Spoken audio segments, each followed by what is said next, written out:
Hello my dear friends, this is Ritu and welcome to my channel.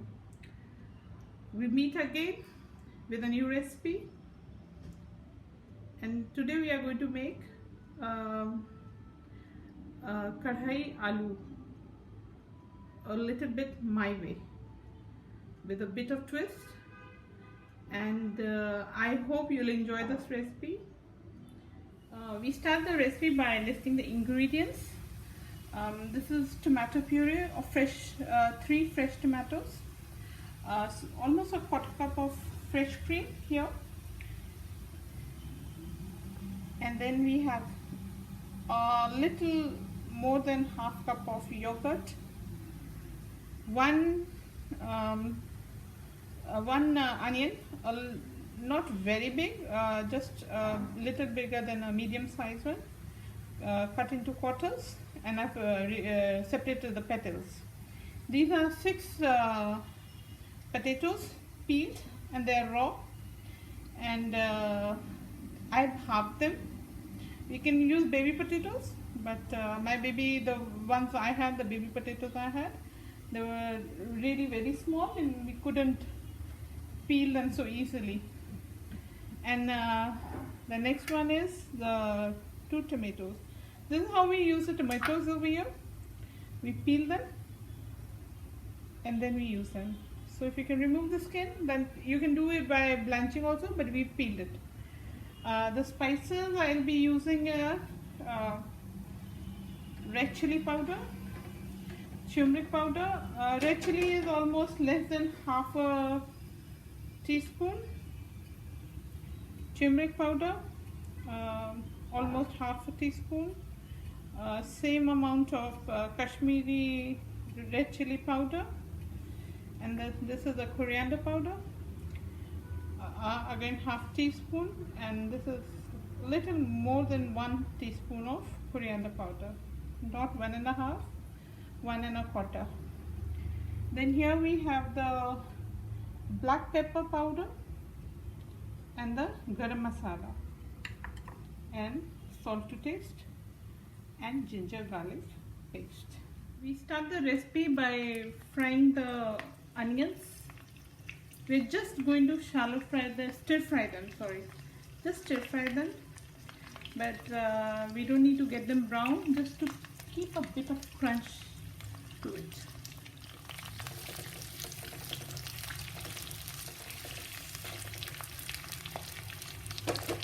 Onions are done, and they're just a little bit translucent. That's all you want. You want to keep the crunch.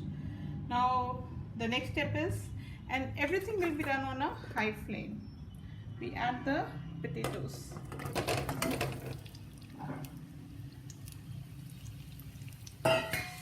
The potatoes are cooking, and at this stage we add just little less than half a teaspoon of salt to the potatoes.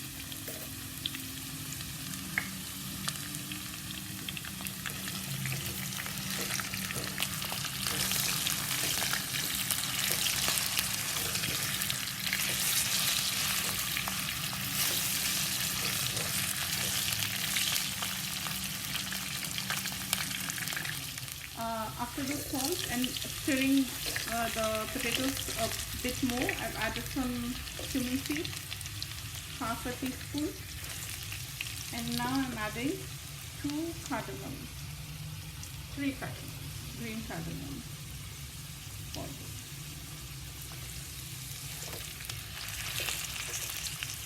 And at this stage, now we're going to add the ginger garlic paste. This recipe calls for a lot of oil, but can't do that actually. There's only so much we can add, because we want everything. We want the health as well as the taste. So I've added maybe a quarter cup of oil, which is also quite a lot, but we have to do a bit over here and compromise some medium now. It's not running on very high heat now, otherwise we're just burning the ginger garlic paste. And at this stage we add the crushed tomatoes, the tomato puree.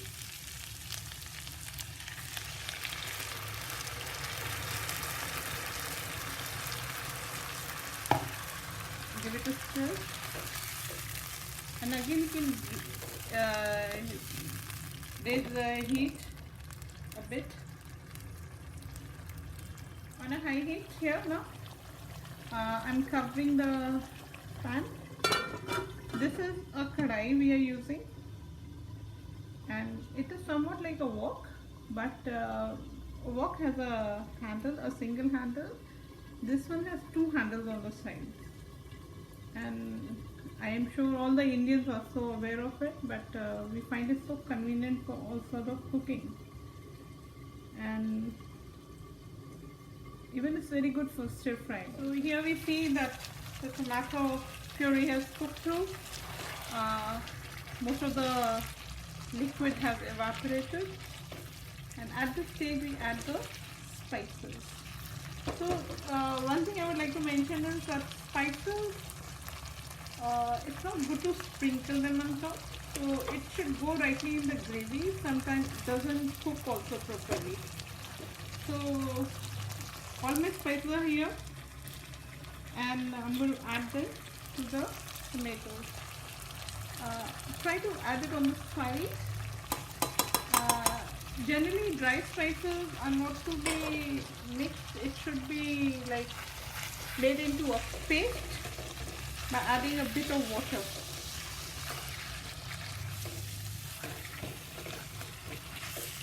So that they don't burn. But because already there's so much liquid in this, it's not a dry curry at the moment. So we can mix it with the tomatoes. So the idea is not to add them to the oil directly dry, and also not to sprinkle on top of the food while cooking. Add it into the masala, mix it nicely, and then bring it all together. So you can see the oil on the side, and that shows that the tomatoes have cooked. Even the spices we added have been incorporated with the tomatoes. And the next step is to add the yogurt.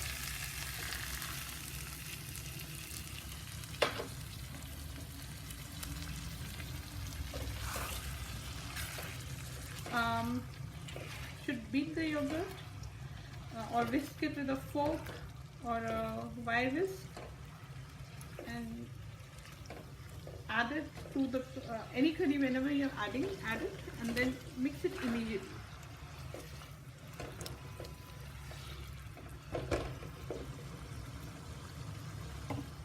I also added half a cup of water, and now I am going to let it simmer at a medium heat.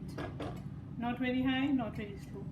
Now I'm going to add salt to taste. Must remember that you've added at least half a teaspoon of salt before. So this is like a quarter and a little bit more. Okay, the gravy has thickened up a bit, and this recipe also calls for a lot of green chili. I have not added because my daughter doesn't eat, so I don't add it. But if you want, you can add whole green chilies, fresh green chilies, right before the tomato paste. This is maybe after 5 more minutes of simmering and bubbling away. Now what we need to do is add, this is the last step, we need to add the black pepper powder. This is crushed black pepper, and this is the garam masala, and this needs to be sprinkled on top. And then we add the fresh cream. This is again fresh cream from our home, like you know, from the what we get from top of the milk. And in the end we add the tomatoes, the chopped tomatoes, and the fried onions. I didn't fry the tomatoes because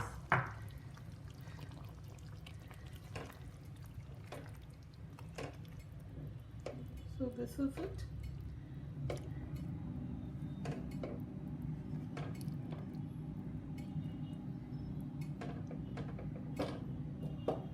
And I'm going to cover it, and this is the last part, some bay leaves. This is a good way of adding bay leaves in the end, and then just cover the pan. Switch off the flame and cover the pan.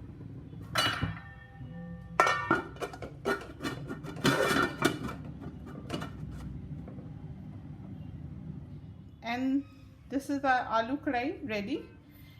In the end we can garnish it with coriander and enjoy it. Enjoy it with your friends and family, and have a very good weekend. Bye for now.